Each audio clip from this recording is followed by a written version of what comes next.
ان شاء الله هنعمل مع حضراتكم كرات جوز الهند او الرافاييلو بطريقه سهله وبسيطه من داخل المصنع مباشر زي ما حضراتكم شايفين كده. دي كرات جوز الهند اللي هي الرافاييلو المعروف اسمها، بطريقه سهله وبسيطه ان شاء الله من داخل المصنع.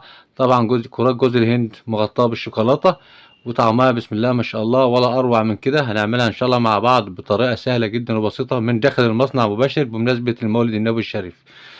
بسم الله الرحمن الرحيم. السلام عليكم ورحمة الله وبركاته. أهلا ومرحبا بكم مع حلقة جديدة من مطبخ نادر سليمان. إن شاء الله زي ما حضراتكم شايفين، طبعا احنا داخل المصنع يا جماعة بنعمل كميات كبيرة.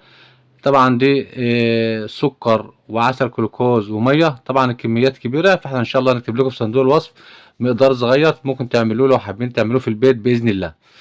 طبعا السكر والمية والعسل الجلوكوز مع بعض زي ما سيبناهم في الديست، طبعا نحاس.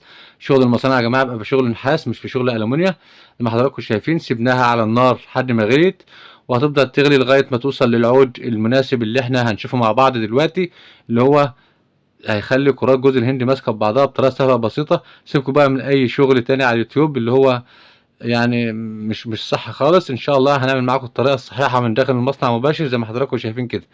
اول ما بيفضل يغلي لحد ما نوصل للعود اللي هنشوفه مع بعض، هو عود الكنافه او عود الهريسه او عود اللذيذه. اول عود اللذيذه زي ما حضراتكم شايفين. هنبدا ناخد العود قدامكم اهو. ده العود بتاعه يا جماعه. بيبقى اول ما يبدا يعمل خطوط كده بنبرده على صابعنا زي ما حضراتكم شايفين الخطوط اللي طلعت ديت. هو ده العود بتاعه، اول العود بتاعه. طبعا ما ينفعش نشدها قوي عشان لما نيجي نلفه ما يحجرش معانا ويبقى محجر ولا يبقى سايب بايدينا. اهو بنبدا نبرده على صوابعنا زي ما حضراتكم شايفين كده. اول ما يبدا يعمل الخطوط اللي حضراتكم شفتوها دي، بعد كده هنبدا نحط. طبعا المفروض يا جماعه المساعد يعني استعجل في حط الجوز الهندي الناعم. المفروض ان انا احط ملح ليمون شويه صغيرين عشان ما يسكرش، ونقطه فانيليا عشان برضو الطعم زي ما حضراتكم شايفين كده اهو. وبعد كده هبدا ان انا اقلب بالخشبه اللي انتم شايفينها ديت، او بمسمى المصانع الجلخه، بنسميها في المصانع الجلخه.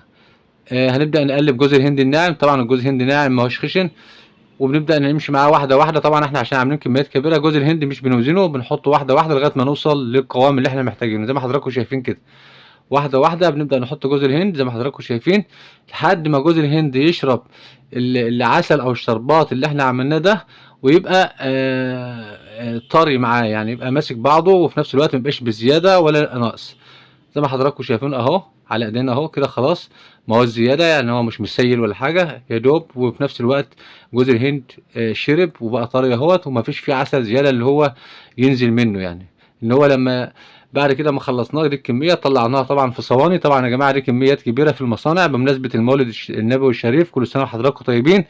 ده من ضمن اصناف مولد النبي، حبينا نعملها بطريقه سهله وبسيطه معاكم من داخل المصنع مباشر. هنسيبها حوالي بس من 10 دقايق لحد بس ما تطلع منها السخونيه عشان تبدا تلف معانا. هنبدا نلفها كور او كرات جوز الهند، هتبدا تتلف زي ما هتشوفوها معانا دلوقتي. لفناها بعد 10 دقايق ربع ساعه زي ما حضراتكم شايفين. دي كرات جوز الهند بعد ما بدات شويه اهي. شوفوا الكرة عاملة ازاي، يعني لا فيها عسل زيادة بقى وماسكة بعضها وناشفة وماسكة وجميلة زي ما انتم شايفين كده.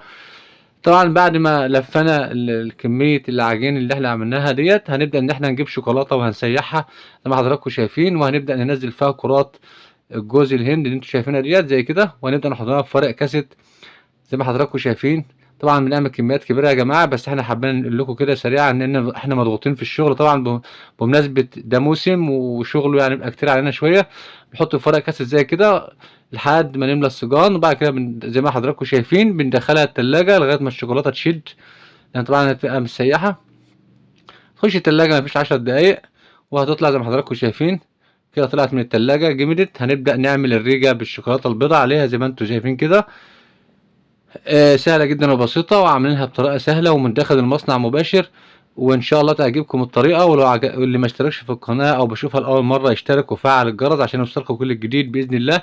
طبعا يا جماعة بطريقة سهلة جدا وبسيطة عملنا الرافاييلو معاكم من داخل المصنع مباشر وبدون اي مصاعب وبطريقة اقتصادية، يعني عسل جلوكوز وسكر ومية زي ما حضراتكم شايفين. اذا عجبكم الفيديو ما تنسوش اللايك والشير الجميل بتاعكم. شكرا لكم والسلام عليكم ورحمة الله.